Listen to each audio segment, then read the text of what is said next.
Write the answer of each of the following questions. What is the name of the horizontal and vertical lines drawn to determine the position of any point in the Cartesian plane? देखो Cartesian plane का मतलब क्या है कि एक number line मैंने vertical draw कर दी और एक हॉरिजॉन्टल जो बिल्कुल आपस में एक दूसरे को 90 डिग्री पे इंटरसेक्ट करते हो। ठीक है, तो इस लाइन को हम नॉर्मली बोलते हैं एक्स एक्सिस और इसको हम बोलते हैं वाई एक्सिस। ठीक है, तो यही इसका आंसर हो गया कि हॉरिजॉन्टल लाइन जो होती है इसको बोलते हैं एक्स एक्सिस और वर्टिकल लाइन को हम बोलते हैं वाई एक्सिस। देखो कार्टेशियन प्लेन के बारे में अच्छे से डिटेल जाननी हो तो टॉप राइट कॉर्नर में मैंने जो लिंक दिया है उसको ज़रूर देख लेना, उसमें मैंने हर टर्म को बहुत अच्छे से एक्सप्लेन किया हुआ है। Second question, what is the name of the each part of the plane formed by these two lines.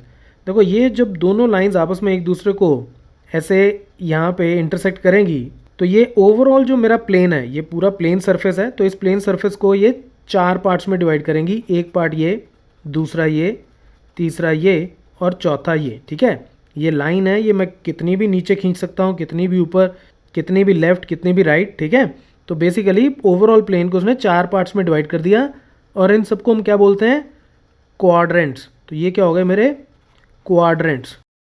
तो ये हो गया first quadrant, second quadrant, third quadrant and fourth quadrant. Last, right the name of the point where these two lines intersect. तो ये जो point है इस point को हम बोलते हैं ओरिजिन। ठीक है, जहाँ पे दोनों मेरी लाइंस आपस में इंटरसेक्ट करती हैं उसको हम बोलते हैं ओरिजिन। अब हम अगला क्वेश्चन सॉल्व करते हैं। See figure 3.14 and write the following. तो ये मेरे पास फिगर है, ठीक है, और इसको यूज़ करके मुझे ये कुछ क्वेश्चन सॉल्व करने हैं। पहला क्या है, द कोऑर्डिनेट्स ऑफ बी। देखो ये मेरे पास एक कार्टेशियन प्लेन है, ठीक है, ये एक्स एक्सिस हो गया, ये वाई एक्सिस हो गया। अब हमें पता है कि कोई भी एक पॉइंट, मैं पहले ऐसे ही समझा देता हूँ, जैसे ये डी पॉइंट है, ठीक है, ये डी पॉइंट से अगर मैं ये एक परपेंडिकुलर ड्रॉ करता हूँ एक्स एक्सिस पे, तो ये जो पॉइंट मेरा बनेगा ये बनेगा 6, क्योंकि ये एक्स एक्सिस को 6 पे ज्वाइन कर रहा है, और इधर जो मैं परपेंडिकुलर ड्रॉ करता हूँ वो वाई एक्सिस को 2 पे कट कर रहा है, तो यानी कि 2। तो 6, 2 इसके कोऑर्डिनेट्स हो गए। ये क्या हो गए, कोऑर्डिनेट्स। और इन कोऑर्डिनेट्स में जो पहला वाला होता है ये होता है हमारा एक्स कोऑर्डिनेट, और जो दूसरा वाला होता है वो होता है वाई कोऑर्डिनेट। इसको हम लोग एब्सिस्सा भी बोलते हैं, ठीक है, और इसको हम लोग ऑर्डिनेट भी बोलते हैं। ठीक है, तो ये चीज़ें अगर आपको थोड़ी सी भी कन्फ्यूजन है तो जो लिंक मैंने पहले शेयर किया था उसको ज़रूर देख लेना।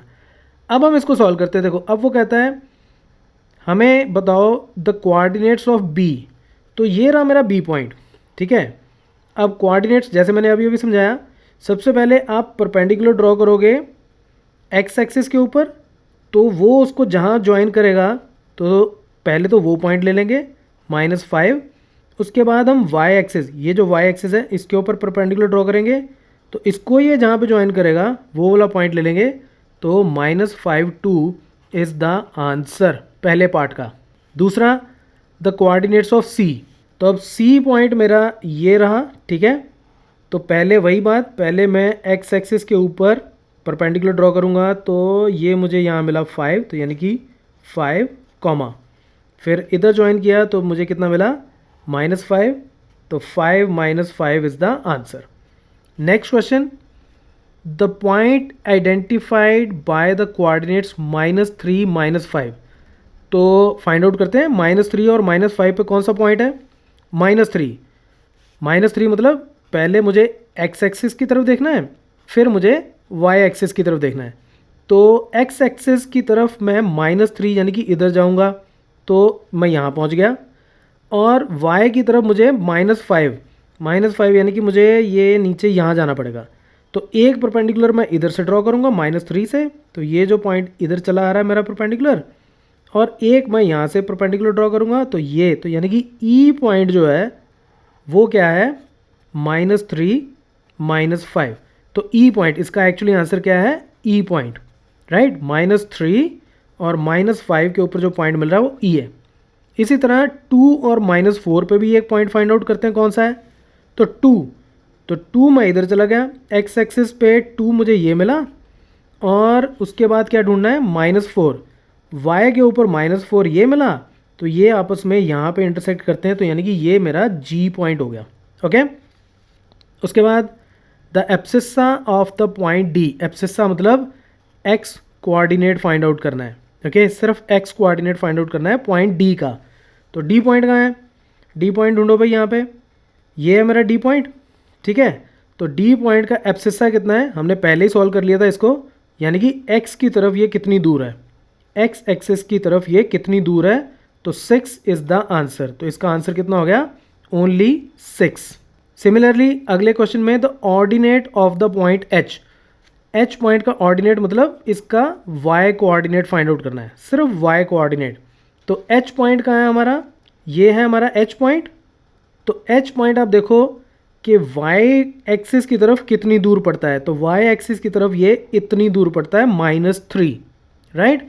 तो इसका आंसर क्या हो गया, इसका वाई कोऑर्डिनेट कितना हो गया, -3।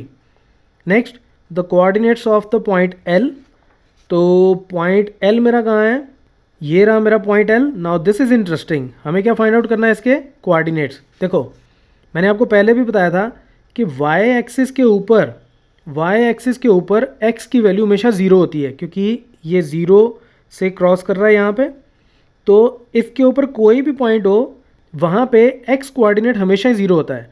तो यानी कि ये जो पॉइंट है इसके अगर मैं कोऑर्डिनेट्स लिखना चाहूँ तो इसके कोऑर्डिनेट्स बनेंगे 0,5।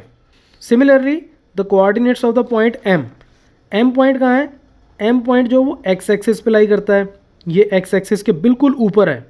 तो एक्स एक्सिस के ऊपर वाई की वैल्यू हमेशा क्या होगी, 0, राइट। वाई की वैल्यू यहाँ 1, यहाँ 2, यहाँ 3, -1, -2, -3, लेकिन यहाँ 0। तो इस तरफ कितनी भी मैं दूर चला जाऊँ वाई हमेशा यहाँ पे 0 ही रहेगा। तो ये पॉइंट क्या हो गया, एक्स एक्सिस में ये -3 की तरफ है, तो ये हो गया -3, वाई कोऑर्डिनेट कितना है इसका, 0।